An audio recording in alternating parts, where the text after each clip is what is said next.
नमस्कार आणि सुस्वागतम विद्यार्थी मित्रांनो, आजच्या या व्हिडिओमध्ये आपण इयत्ता तिसरी मराठी विषयातील पाठ क्रमांक 2 हिरवा वसा या पाठाचा स्वाध्याय पाहणार आहोत. प्रश्न व त्यांची उत्तरे जाणून घेणार आहोत. विद्यार्थी मित्रांनो, शिकू मराठी या चॅनलला प्रथमच भेट देत असाल तर चॅनलला सबस्क्राईब करा.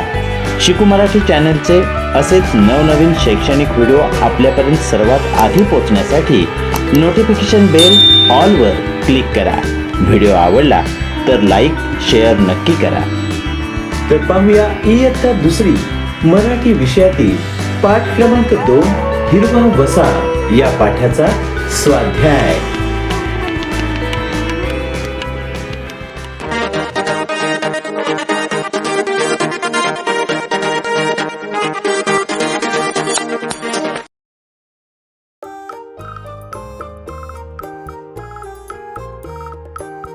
प्रश्न क्रमांक 1, योग्य जोड्या लावा. अ गट, ब गट. विद्यार्थी मित्रांनो, अशा प्रकारे आपल्याला अ गटात काही शब्द दिलेले आहेत. त्यांच्या समोर ब गटातून योग्य उत्तर निवडून लिहायचे आहे. अ रिमझिम, रिमझिम पाऊस. आ हिरवागार, हिरवागार चारा. ई पांढरे, पांढरे धुके. ई मऊ, मऊ शेला. तर विद्यार्थी मित्रांनो, अशा प्रकारे ब गटातून योग्य उत्तरे अ गटाच्या शब्दासमोर आपण लिहिली आहेत. प्रश्न क्रमांक 2, एका शब्दात उत्तरे लिहा. अ कवितेत वर्णन केलेला ऋतू पावसाळा. आ सरसर वाहणारे झरे. ई थेंबांनी नटलेल्या वेली. प्रश्न क्रमांक 3, कवितेतील तुम्हाला आवडलेल्या 2 ओळी लिहा व त्यांचा अर्थ लिहा. उत्तर: मला आवडलेल्या कवितेच्या ओळी. येरे येरे पावसात दरवर्षी असा, सुखी कर धरती घे हिरवा वसा. अर्थ: कवी पावसाला विनंती करतात, हे पावसा तू दरवर्षी असाच ये. तुझ्यामुळे पृथ्वी हिरवीगार होते, शेती बहरते आणि सर्वांना सुख मिळते.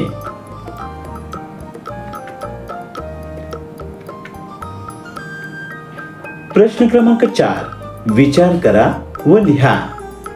1. पावसाने धरती सुखी होते या वाक्याचा तुम्हाला समजलेला अर्थ सांगा. उत्तर: पाऊस पडल्यामुळे झाडे, शेती आणि सर्व निसर्ग हिरवागार होतो. सर्वांना पाणी मिळते, शेती बहरते, त्यामुळे पावसाने धरती सुखी होते. 2. पावसामुळे शेतकरी आनंदी का होत असतील? उत्तर: पावसामुळे शेतीला भरपूर पाणी मिळते, पिके चांगली येतात, त्यामुळे शेतकरी आनंदी होत असतील. 3. नदी व ओढा यातील फरक सांगा. उत्तर: नदी मोठी असते व कायम वाहते, तर ओढा लहान असतो व प्रामुख्याने पावसाळ्यात वाहतो. 4. पाऊस पडला नाही तर काय होईल? उत्तर: पाऊस पडला नाही तर प्यायला व शेतीला पाणी मिळणार नाही, दुष्काळ पडेल.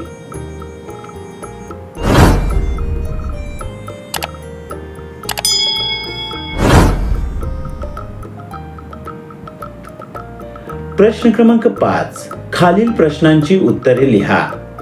1. खालील चित्राची माहिती 3 ते 4 वाक्यात लिहा.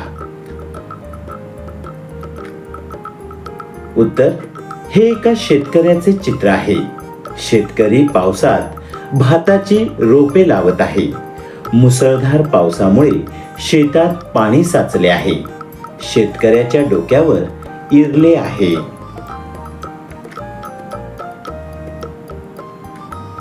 2. पावसाळ्यातील तुम्हाला आलेला अनुभव वर्गात सांगा. त्याबद्दल 3 ते 4 ओळी माहिती लिहा. विद्यार्थी मित्रांनो, तुम्हाला प्रत्येकाला पावसाळ्यातील वेगवेगळा अनुभव आलेला असेलच. हा अनुभव तुम्हाला तुमच्या शब्दात वर्गात सांगायचा आहे व 3-4 ओळीत तो अनुभव लिहायचा आहे. नमुन्यादाखल तुम्हाला हा अनुभव सांगितलेला आहे. उत्तर: एकदा पावसाळ्यात मी मित्रांसोबत पावसात भिजायला गेलो होतो.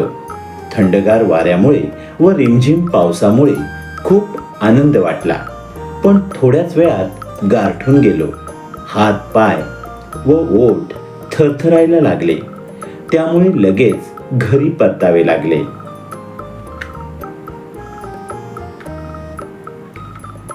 प्रश्न क्रमांक 6.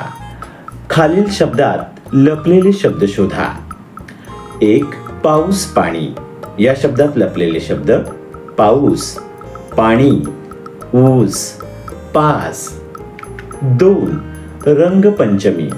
या शब्दात लपलेले शब्द: रंग, पंचमी, पंच. 3. आधारवड. या शब्दात लपलेले शब्द: आधार, वड, धार, धाव, धाड. 4. दरवर्षी. या शब्दात लपलेले शब्द: दर, वर्षी, रव, दव. 5. हिरवागार. या शब्दात लपलेले शब्द: हिरवा, गार, रवा, गार, वार.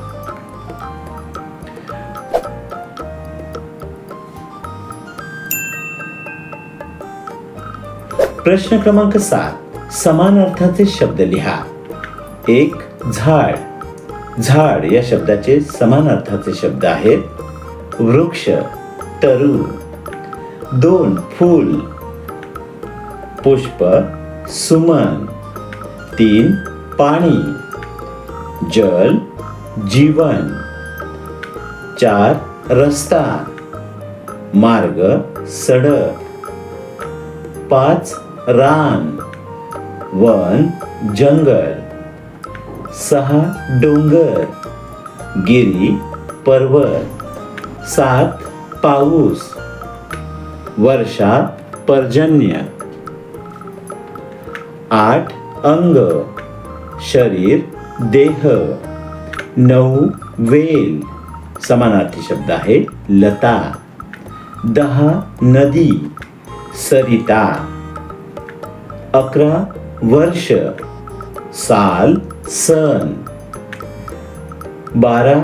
धरती, भूमी, जमीन. प्रश्न क्रमांक 8. विविध स्वरचिन्हांचा वापर करून शब्द तयार करा. 1. कर, करा, केर, कोरा. 2. बळ, बाळ, बाळा, बीड. 3. मग, माग, मागा, मागे. 4. सर, सरा, सार, सारे.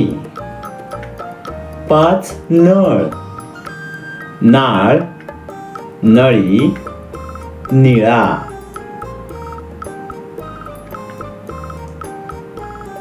प्रश्न क्रमांक 9. कवितेतील शब्द शब्दकोड्यात शोधा व लिहा.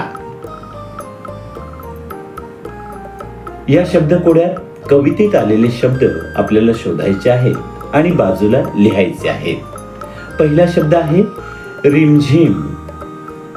पुढील शब्द आहे शेला. पुढील शब्द आहे डोंगर. शब्दकोड्यात पुढील लपलेला शब्द आहे हिरवागार. नदी, पाऊस, गुरे, ओढे, नाले, धरती, चारा, दरवर्षी, वसा, मऊ. विद्यार्थी मित्रांनो, अशा प्रकारे या शब्दकोड्यामध्ये कवितेतील शब्द शोधून लिहिलेले आहेत. प्रश्न क्रमांक 10. पावसाचे वर्णन करणाऱ्या खालील शब्दांचे अर्थ समजून घ्या व त्यांचा उपयोग करून वाक्य तयार करा. 1. रिमझिम. रिमझिम या शब्दाचा अर्थ आहे हलका व सतत पडणारा पाऊस. रिमझिम या शब्दाचे वाक्य, सकाळपासून रिमझिम पाऊस पडत होता. 2. मुसळधार या शब्दाचा अर्थ आहे जोरात पडणारा पाऊस. मुसळधार या शब्दाचा वाक्यात उपयोग, काल रात्री मुसळधार पाऊस झाल्यामुळे नदीला पूर आला होता. 3. धोधो या शब्दाचा अर्थ आहे मोठ्या प्रमाणात पडणारा पाऊस. वाक्य, बाहेर धोधो पाऊस पडत असल्याने आम्ही घरातच थांबलो. 4. सरसर. अर्थ, पावसाची सर किंवा वाऱ्याचा आवाज. वाक्य, वाऱ्यामुळे झाडांची पाने सरसर हलत होती. प्रश्न क्रमांक 11. शब्दडोंगर तयार कर. विद्यार्थी मित्रांनो, आपल्याला आपल्या पाठ्यपुस्तकामध्ये ढग या शब्दाचा शब्दडोंगर तयार करून दाखवला आहे. विद्यार्थी मित्रांनो, शिकू मराठी या आपल्या चॅनलने यापूर्वीच शब्दडोंगर कसा तयार करायचा याचा व्हिडिओ तयार केलेला आहे. या व्हिडिओची लिंक तुम्हाला वर आय बटनावर मिळेल. त्याचप्रमाणे व्हिडिओची लिंक आपल्याला या व्हिडिओच्या डिस्क्रिप्शन मध्ये सुद्धा पाहायला मिळेल.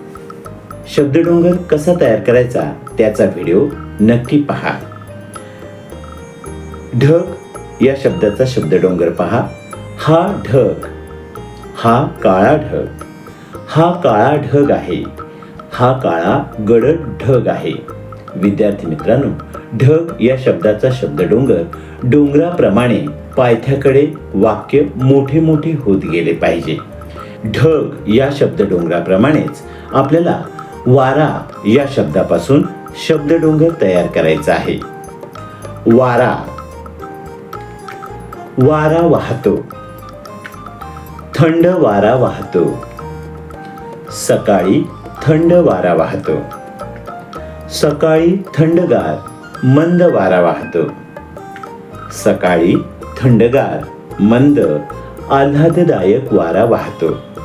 विद्यार्थी मित्रांनो, वारा या शब्दाचा अशा प्रकारे शब्दडोंगर आपण तयार केला आहे. वेगवेगळ्या शब्दांपासून असेच शब्दडोंगर तयार करण्याचा सराव करा. तर विद्यार्थी मित्रांनो, अशा प्रकारे आजच्या या व्हिडिओमध्ये आपण इयत्ता 2 मराठी विषयातील पाठ क्रमांक 2 हिरवा वसा या पाठाचा स्वाध्याय पाहिलेला आहे. प्रश्न व त्यांची उत्तरे जाणून घेतली आहेत.